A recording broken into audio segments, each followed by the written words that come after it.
Vamos lá, é o seguinte, então voltamos aqui diretamente do Animotion 2019, com a nossa cobertura oficial aqui. Conversando com a galera aqui no Animotion, né, com a galera que palestrou aí está palestrando e palestrou no evento, e também com a galera que está andando por aí. E agora a gente tem Alexandre Romano, que é um mestre aqui. Campeão Romano. Esse cara aqui, e inclusive o Léo pode falar melhor sobre o Alexandre, que já trampou do lado do cara aí. Mas ó, primeiramente, muito bem-vindo ao nosso papo aqui. Vamos passar aqui, bater um papo massa aqui sobre a nossa área aqui, o que tá rolando por aí. Vamos lá. Léo, faça as honras. Cara, aí não, que você eu conhece. acho que é legal o Romano falar, por exemplo, é uma galera bem nova, né, Romano? Acho que você sentiu o clima da turma, assim. E você é um cara que trabalha dentro de uma emissora grande, super conhecida e tudo mais. Talvez essa galera venha muito de internet. Como é que chega esse profissional em você? Por exemplo, se um cara quiser um belo dia trabalhar com isso, com Globo, com etc., e vem de uma escola de web, o que ele tem que se moldar? Como se molda um profissional para trabalhar numa emissora grande, cara? Assim, hoje em dia eu não vejo muito diferença, assim, se só vende web, Na verdade, a gente trabalha com narrativa visual, né? A gente trabalha com design, a gente trabalha com, sei lá, emoção, trabalha com comunicação. Então, eu acho que se a pessoa está fazendo já para uma mídia X ou Y, hoje em dia as mídias estão convergindo, né? Tá tudo... Storytelling consegue meio que se adaptar. Eu acho né? que claro que se for alguma coisa específica de televisão, eu acho que poucas pessoas trabalham no mercado de televisão no Brasil, né? Assim, dentro de um escopo assim, é muito maior ainda a área de publicidade, a área de impresso, né? Ou agora impresso nem estava tão grande, né? Na minha época era assim. Eu acho que a web ela abre web, né? Já é um nome velho até, nem sei se... Mas eu acho que, tipo, você ter acesso a compartilhar o que você faz, a ver o que as pessoas estão fazendo, poder, né, de repente até trocar uma ideia com um cara que está lá do outro lado do mundo e que está fazendo uma coisa que, né, acho que hoje em dia você tem tudo muito próximo, então eu acho que isso...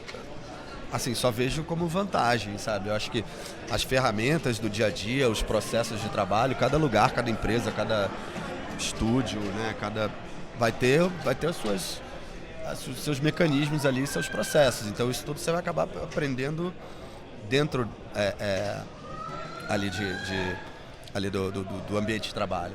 Então, assim, eu acho que essa diferença eu não sinto assim que possa prejudicar, assim. Com certeza.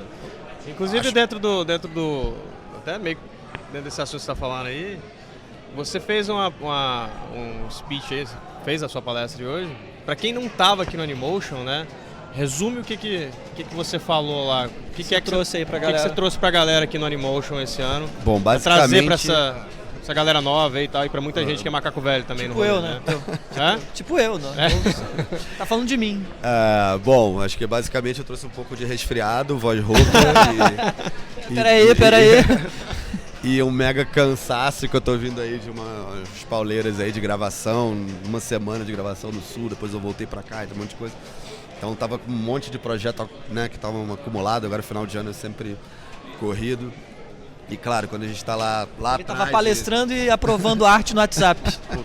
Os caras viram... Não é brincadeira não, viu? Isso não é piada não. Como é que o negócio foi? Não tava aprovando nada, antes eu estivesse aprovando alguma coisa. Tava, Ajuste! Exatamente, tava trocando umas ideias ali sobre os projetos que estão rolando e tal. Então, assim, hoje eu realmente cheguei assim bem cansado aqui e com um monte de coisa na cabeça. Alguma coisa? Você trouxe? Mas sim, mostrei. Eu tentei assim passar um pouco do que eu acho que assim, quando eu tive, né, quando eu comecei a assistir palestra, assistir Referências, né? Ver as pessoas falando sobre o trabalho, ver sobre os influencers e eu sempre curti mais quando as pessoas contavam mais a história de vida, como é que chegou ali, o que aconteceu, quais foram as decisões que ela tomou durante o processo e tal. E, sei lá, teve não muito tempo atrás, eu vi uma palestra de uma artista que eu gosto muito, assim, que é Yuko Shimizu, que é uma ilustradora japonesa. E, cara, eu fui pra lá pra ver ela falando sobre a técnica dela, pra ela falar sobre o processo artístico dela. E ela falou, sabe, 90% sobre a vida dela, né? Cada coisa que influenciava ela e tal.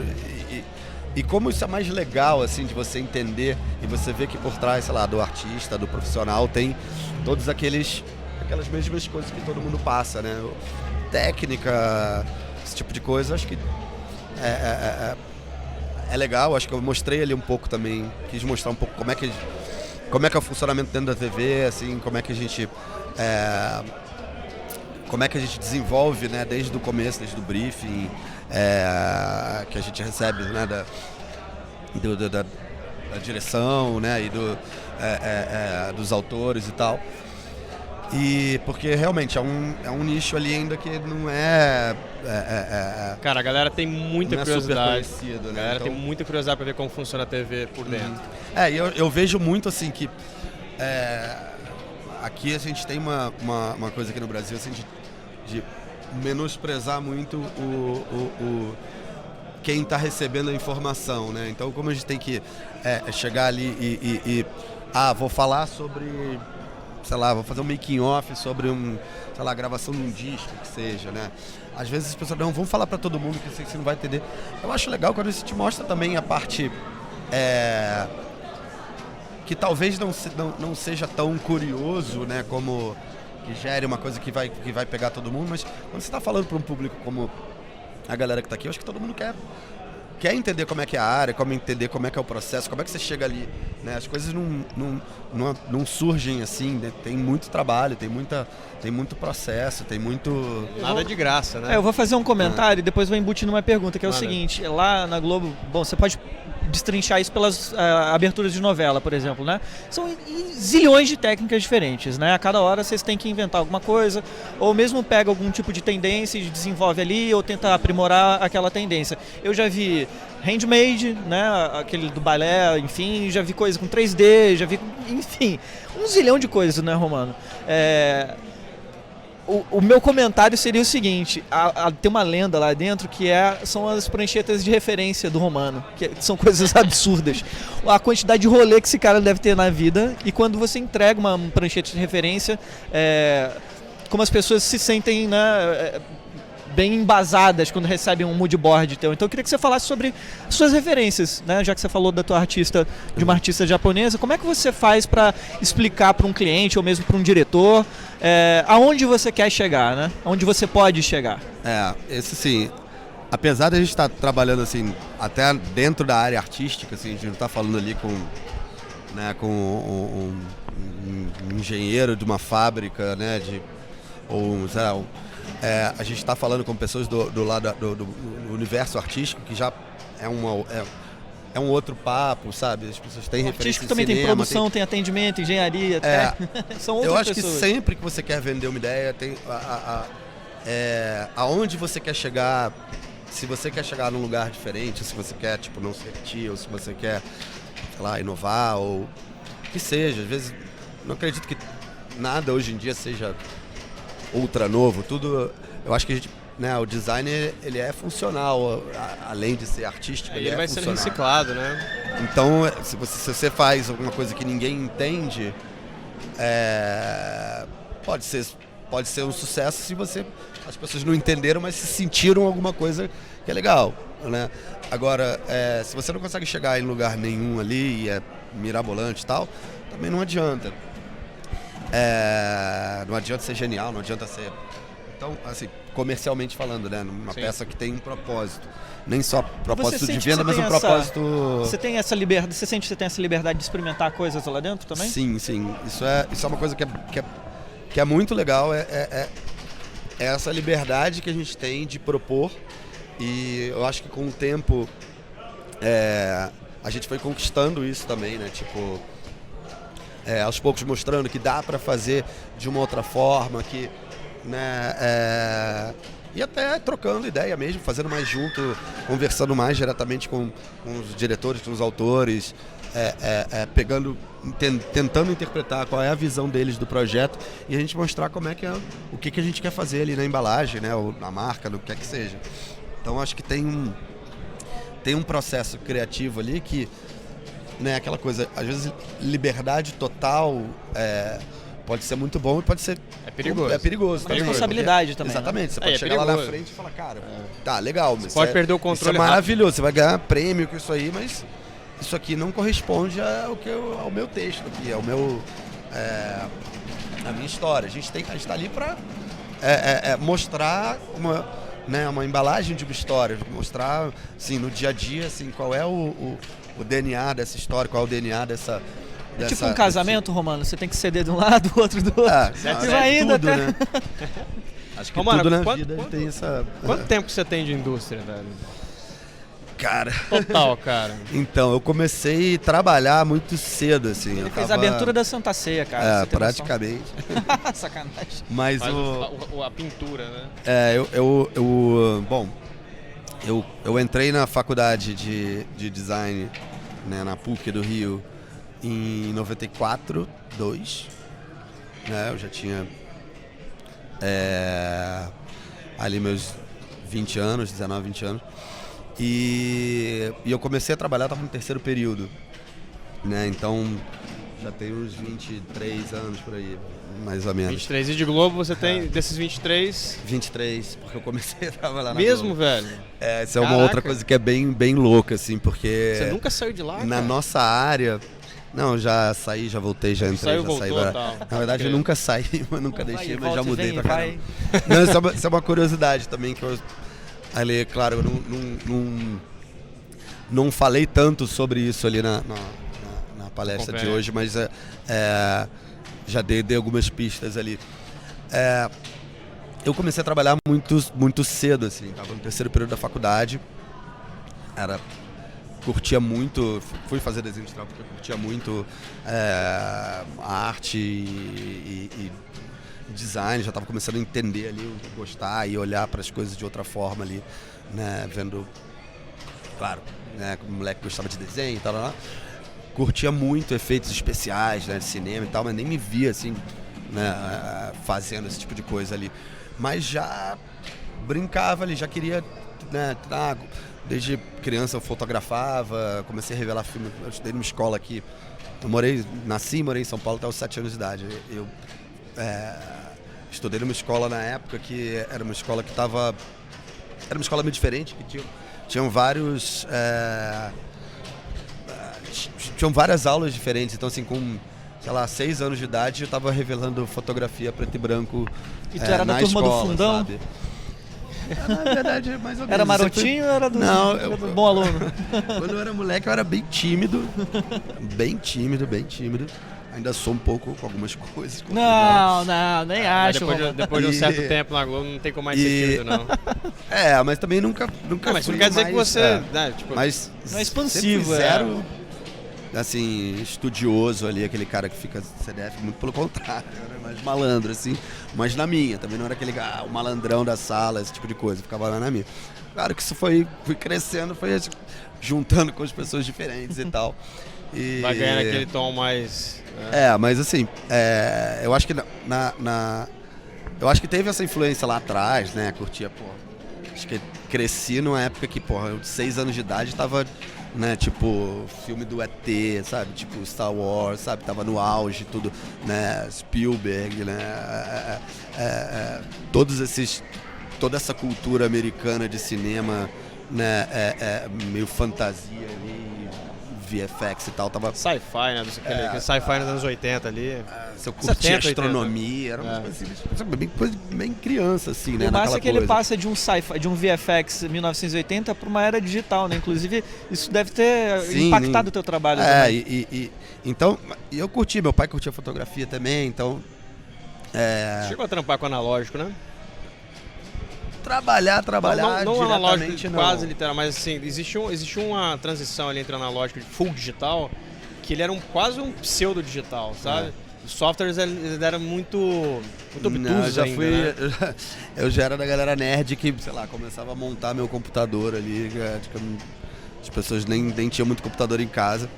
E o que você acha desse boom que deu, cara, desse campo nosso? Parece que é uma febre, né? Parece que tá todo mundo querendo trabalhar nessa indústria de... porque, sei lá, eu acho que na época, sei lá, eu era adolescente, tinham pessoas que sabiam usar computador. né? Ou pessoas que precisavam usar um computador, uma coisa aqui para ajudar, uma coisa ali.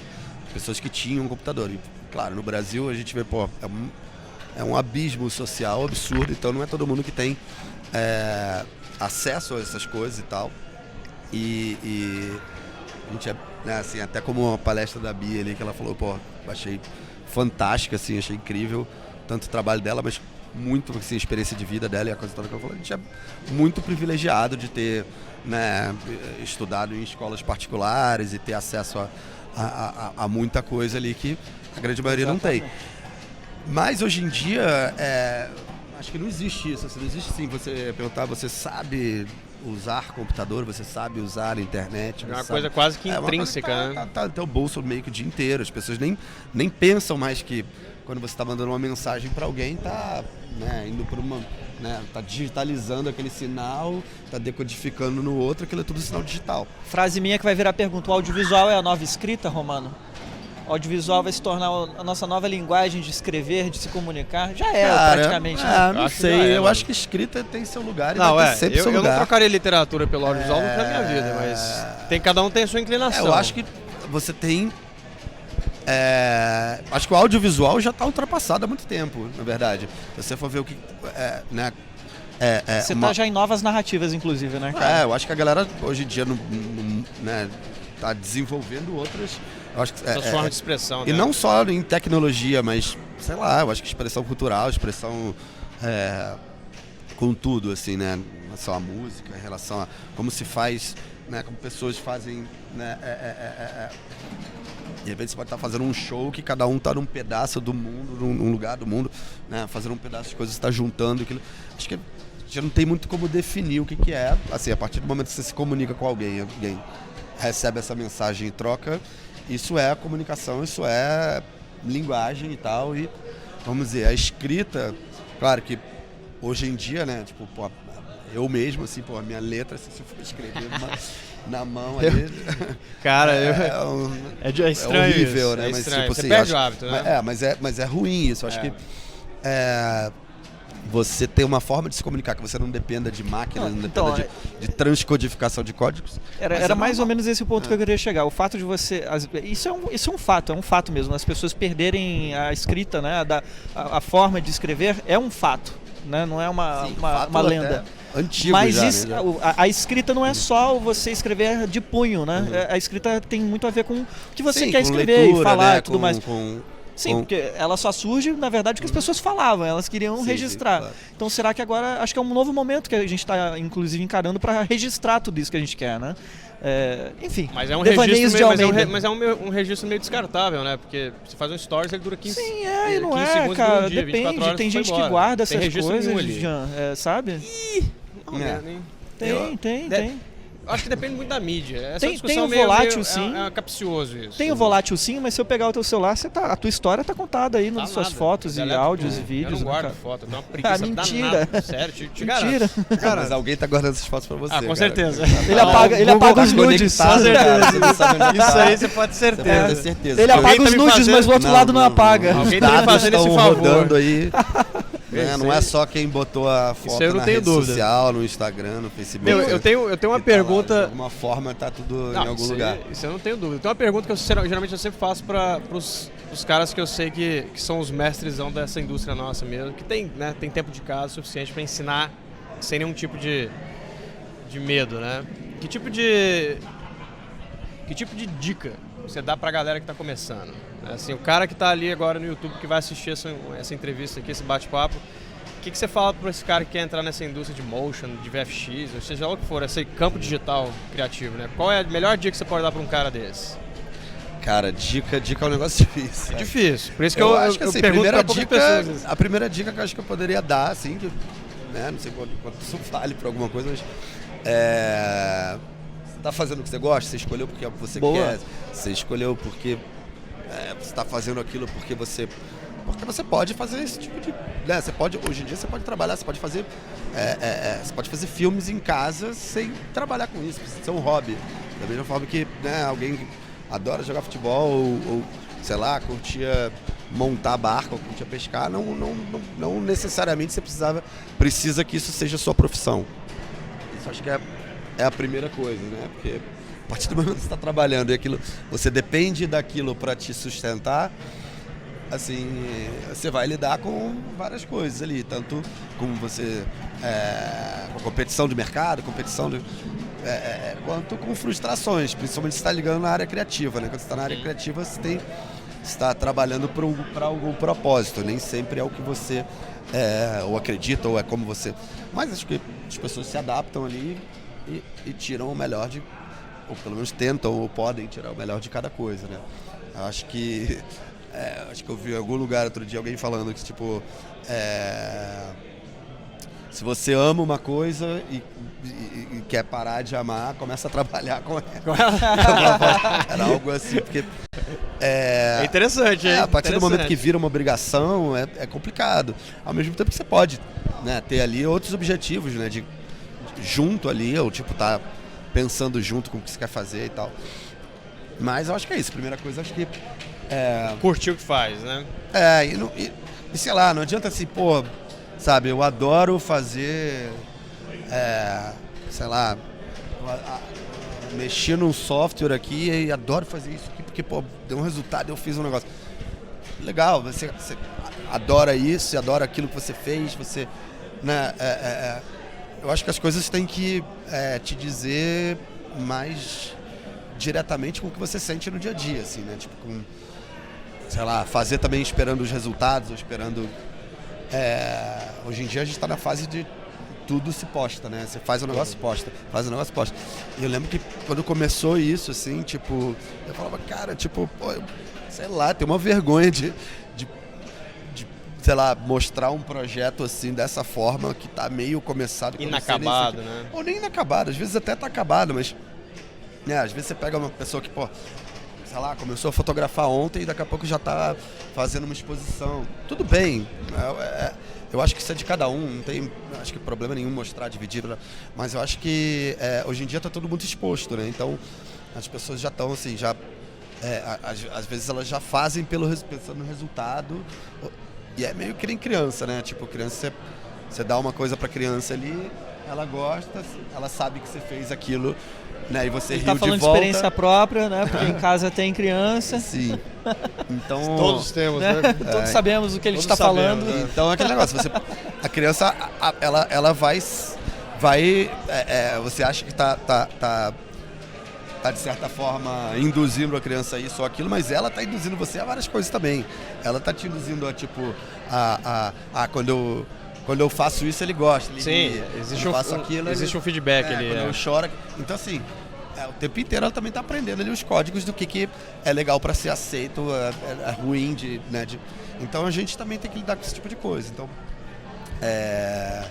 é mais complexo do que parece. A gente está quase, acho que chegando, não sei quanto tempo ainda tem. Eu tenho mais uma perguntinha. Manda ver. Na verdade, é porque o Romano também ele tem a oportunidade de trabalhar. Tem muita gente que pensa assim, pô, as aberturas da Globo são todas feitas lá dentro, etc. Mas você também tem vários parceiros, né? Várias produtoras parceiras, Build, claro. Core Factory, Light Farm.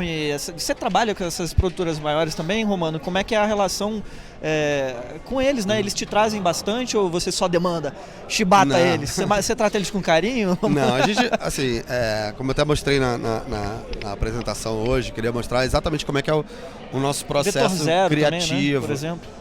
É difícil, acho que a gente acabou diretamente, acho que nunca chegou a trabalhar com a Vetor.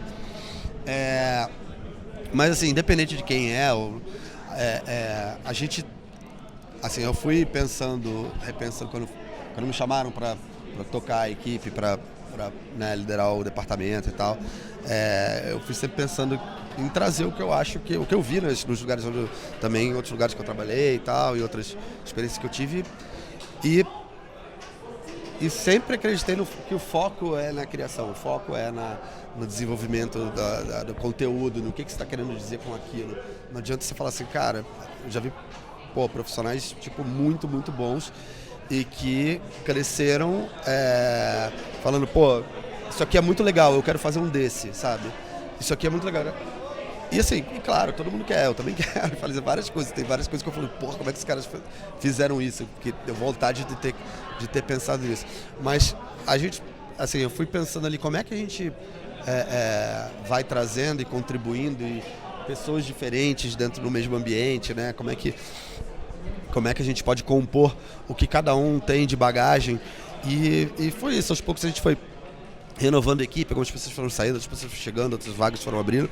E tudo que eu pensava, assim, no meio do processo eu tenho que botar alguém mais diferente agora aqui, mas que ao mesmo tempo componha com outros. Então, assim, eu não penso nem na particularidade de nada ali, mas eu acho que tipo, uma pessoa tem um trabalho X, outra pessoa tem um trabalho Y, e essas duas pessoas juntas têm um trabalho totalmente diferente do que as duas. E é a mesma coisa quando a gente trabalha com parceiros externos. Não só produtoras. Primeiro, assim, historicamente, sempre, né, as aberturas desde a época do Hans Donner e tal, sempre trabalharam com parcerias com artistas, né, artistas plásticos, artistas, né, e não é muito diferente agora. O que acontece é que a gente faz parcerias tanto de produção quanto de parcerias artísticas mesmo. A gente quer trabalhar com um artista específico, ele tem aquele estilo, ou o trabalho dele tem aquilo que diz respeito, né, ao que a gente quer passar naquele trabalho. Outros momentos a gente pensa, cara, a gente quer fazer isso aqui, mas a gente precisa de muito mais braço. Eu posso optar em eu tenho uma equipe de 16 pessoas ali de criação. Isso é um convite? Olá, hein? Mas eu fico pentelhando ele sabe disso. Então, mas o que acontece ali, assim, se eu tiver que fazer uma puta produção que eu queira, né, fazer, cara, né, uma abertura, né, que vai ser toda em 3D, por exemplo, eu vou precisar de umas 15 pessoas, sabe, 10, 15 pessoas ali, profissionais ali pra fazer uma produção grande, pra ampliar a coisa. Se eu botar 15 pessoas, eu tenho 15 pessoas de 3D. E que não necessariamente não são pessoas criativas, claro que são pessoas criativas também, mas então, assim, o foco e para onde o que eu comecei a pensar ali e foi dando certo é que a gente pode fazer parcerias criativas, mas que a gente possa ampliar aonde a gente pode chegar, até onde a gente pode ir, aonde a gente pode o que a gente pode fazer, e tanto em relação à complexidade, vamos dizer assim, técnica, quanto a compor ideia e tal. Então, normalmente nossos parceiros são parceiros que também influenciam criativamente. Apesar de todo o conceito inicial de para onde a gente vai, o que a gente vai fazer, a definição de como é que a gente vai contar aquela história para fazer aquela peça ali, aquela animação, ou aquele filme, né? A gente desenvolve antes de chamar os parceiros. Galera do 3D que tá ouvindo aí o Romano falar, reza a lenda que eles renderizam em render farms na Rússia e na Índia, é isso mesmo, Romano? Não, mas aí não é hoje brincadeira, em dia, de 3D sabe? Isso aí é da 3D é bizarro, né, cara? Mas é isso, tem parcerias da que a gente Globo. fez, você falou de algumas produtoras, né? Não sei se eu podia falar isso, mas reza a lenda. Não sei. É lenda. A gente tem a gente faz composições diferentes, né? Então, por exemplo, a gente vai filmar alguma coisa, vai gravar. Normalmente a gente não chama uma produtora, a gente monta uma produção. Então a gente chama lá um diretor de fotografia, X, porque ele tem essa linguagem tal que a gente quer passar. A gente traz, aí ele vai trazer a equipe de câmera, tal, a gente vai dirigir coisas. Às vezes a gente vai pegar para montar, né, fazer edição, porque tem um pouco a gente vai trabalhar com parceiros de animação, por exemplo. Posso trabalhar com stop motion, eu não tenho como ter uma equipe de stop motion lá dentro, né? Então vou precisar de especialistas de stop motion e a gente vai trabalhar e vai trocar junto, sempre tem uma troca criativa. Tem momentos que a gente, no caso, sei lá, Deu Salve o Rei, a gente precisava de muito modelo, uma modelagem super técnica, a gente tinha já um conceito, a gente tinha um storyboard, a gente tinha um concept, a gente tinha toda a história e a narrativa e as formas, como a gente queria passar aquela ideia já criada, já desenhada. A gente chamou uma galera para fazer concept e chamou uma outra galera para fazer modelagem. E a gente juntou isso tudo, todos os modelos vieram pra gente remontou tudo isso. Então, também com a nossa equipe interna de 3D, apesar de ser menor, a gente pode ter vários braços, né, ajudando braços e cabeças, lógico que braço não funciona sem cabeça, eram artistas também trabalhando naquela parte ali da modelagem, e a galera aqui de concept que também ajuda a trazer a nossa ideia assim, exatamente para a hora que o cara vai modelar ou na hora que a gente vai visualizar a cor, ou vai de uma forma mais rápida e mais precisa ali do que só contando a ideia, e depois a gente vai realizar e junta tudo. E foi um trabalho que a gente montou tudo dentro, né? Então a gente fez câmera, fez luz, fez render, né? Até na época o Flávio Mac monstro, ainda esse trabalhava é monstro. com a gente. Então, mas o Felipe Lobo também, né? O velhinho, os dois saíram meio que ao mesmo tempo, os dois foram morar fora. Mas temos uma equipe grande lá, tem o Gus, tem o Wander, tem o Remo, tem... Então, assim, tem caras que vieram, pô, o Renan Moraes, né? Ele é um cara que veio de animação 3D, ele, pô, ganhou os primeiros Animamundi de computação, com computação gráfica, né? Que esse nome parece um nome técnico, né? Mas, pô, era animação mesmo, de personagem ali e tal, com curta que ele tinha e tal. Hoje em dia ele é um puta diretor de arte e o que ele faz ali, sabe, o que ele tem de timing, de animação tradicional, de animação 3D e tal, ele usa na hora de editar, ele usa na hora de pensar numa narrativa, o que ele aprendeu talvez com a animação, ele usa também para cinema e vice-versa, né? A bagagem que ele tem de cinema, de cultura, de literatura, ele está usando. Então, assim, todo mundo ali tem uma troca. Então, eu acho que a colaboração de todos sempre é rica e sempre ajuda a gente chegar num resultado que você poderia chegar num resultado com menos pessoas e você vai adaptar, mas eu acho que a troca é sempre mais rica e por isso que a gente sempre trabalha com vários parceiros. Romano, se a gente não te liberar, ele não vai ver mais nada. Eu vou ficar fazendo pergunta, A gente velho. precisa também te liberar, até porque tem mais evento pra rolar e a gente também precisa conversar com a galera boa aí. Mas de todo modo, meu, é um prazerzão conversar com você. Valeu, muito obrigado. Grande mestre aí da área, dessa área Valeu, nossa mano, aqui. brigadaço, cara. Espero que a galera tenha curtido esse papo. É um papo rápido, não tem como também se estender tanto. Mas valeu demais. Obrigado, tá? cara. Valeu. Aproveita aí o resto do evento. Procura na internet, tem vários breakdowns das coisas que o Romano faz, em vídeos e tal, também as coisas enfim. na descrição do vídeo, É sempre massa. aqui no YouTube pra galera. Valeu, Romano. Boa sorte, Exato. cara. Obrigado aí. Fechou? Galera, a gente volta daqui a pouquinho aí com mais cobertura aqui do Animation 2019. Segura a onda aí. Show!